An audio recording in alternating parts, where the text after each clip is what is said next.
Alright mga bay no, so kay boring man atong live karon. Ato na i-unbox ang bag-o nga piyesa nga gikan sa China.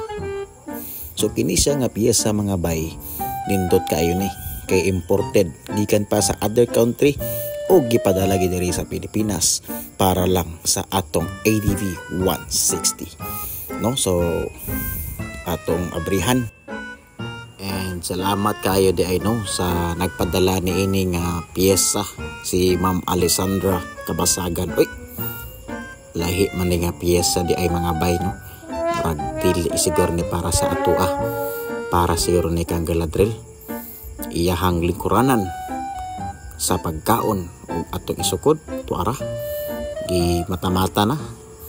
Salamat kay Ma'am Sandra no sa imong dili masukod nga gugma para kang Galadriel ayay no. So naana ready na atong lingkuranan.